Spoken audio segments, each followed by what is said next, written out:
Hello friends, welcome to VP English guide. और verb series के अंतर्गत ये हमारा तीसरा वीडियो है। इसके पहले की वीडियो में हमने बात की थी ट्रांजिटिव वर्ब की। तो जिन लोगों ने वो वीडियो नहीं देखा है, चैनल के प्लेलिस्ट में जाकर देख सकते हैं। आज के वीडियो में हम बात करेंगे दूसरे वर्ब की, जिसका नाम है इंट्रांजिटिव वर्ब, यानी कि अकर्मक क्रिया। तो आइए अब हम समझते हैं कि इंट्रांजिटिव वर्ब क्या होती है। फ्रेंड्स, वह वर्ब जिसे अपना अर्थ स्पष्ट करने के लिए या अपना अर्थ पूर्ण करने के लिए ऑब्जेक्ट की आवश्यकता नहीं होती, इंट्रांजिटिव वर्ब कहलाता है। या फिर वह वर्ब जो ऑब्जेक्ट के बिना अपना अर्थ प्रकट करता है या स्पष्ट करता है, क्या कहलाता है? इंट्रांजिटिव वर्ब कहलाता है।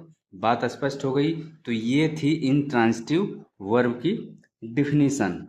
तो फ्रेंड्स, अब हम बात करेंगे कि इंट्रांजिटिव वर्ब का सेंटेंसेज में प्रयोग किस तरह से होता है। तो इसको समझने के लिए नीचे कुछ एग्जाम्पल्स दिए गए हैं, तो इन एग्जाम्पल्स के द्वारा हम इसको समझेंगे। तो सबसे पहले example number 1, the sun shines, यानी सूरज चमकता है। तो साइन मतलब चमकना, और साइंस यहाँ पे क्या है? वर्ब है। तो अब हमें यह पता करना है कि ये वर्ब जो है इंट्रांजिटिव वर्ब है या नहीं। तो इस सेंटेंस में हम देख रहे हैं कि वर्ब साइंस के बाद कोई ऑब्जेक्ट नहीं है। अब हम ये पता करेंगे कि ये वर्ब जो है बिना ऑब्जेक्ट के पूर्ण अर्थ देती है या नहीं। तो इसको समझने के लिए हम क्वेश्चन करेंगे। तो हमारा क्वेश्चन है, क्या चमकता है? तो आंसर मिला सूरज। तो इस तरह से पता चल गया कि वर्ब साइंस बिना ऑब्जेक्ट के पूर्ण अर्थ दे रहा है। तो इसका मतलब साइंस यहाँ पे क्या है? इंट्रांजिटिव वर्ब है। इसी तरह से हम बात करेंगे सेकंड एग्जाम्पल की, द फ्लावर्स ब्लूम, यानी कि फूल खिलते हैं।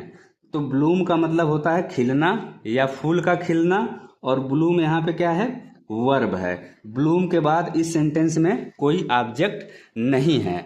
अब इस सेंटेंस में भी हम चेक करेंगे कि वर्ब ब्लूम बिना ऑब्जेक्ट का पूर्ण अर्थ दे रहा है कि नहीं दे रहा है। इसको समझने के लिए हम क्वेश्चन करते हैं। तो हमारा क्वेश्चन है, क्या खिलते हैं? हमारा क्वेश्चन है, क्या खिलते हैं? तो आंसर मिला फूल। तो इसका मतलब है कि वर्ब ब्लूम जो है बिना ऑब्जेक्ट के भी पूर्ण अर्थ दे रहा है। तो इसलिए ब्लूम यहाँ पे क्या है? इंट्रांजिटिव वर्ब है। बात स्पष्ट हो गई। अब हम बात करेंगे थर्ड एग्जाम्पल की, the stars twinkle. The stars twinkle यानी तारे टिमटिमाते हैं। तो ट्विंकल का मतलब होता है टिमटिमाना। ट्विंकल क्या है? वर्ब है। और वर्ब ट्विंकल के बाद भी कोई ऑब्जेक्ट नहीं है, लेकिन बिना ऑब्जेक्ट के वर्ब ट्विंकल भी क्या कर रहा है? पूर्ण अर्थ दे रहा है। तो इसलिए वर्ब ट्विंकल यहाँ पे क्या हुआ?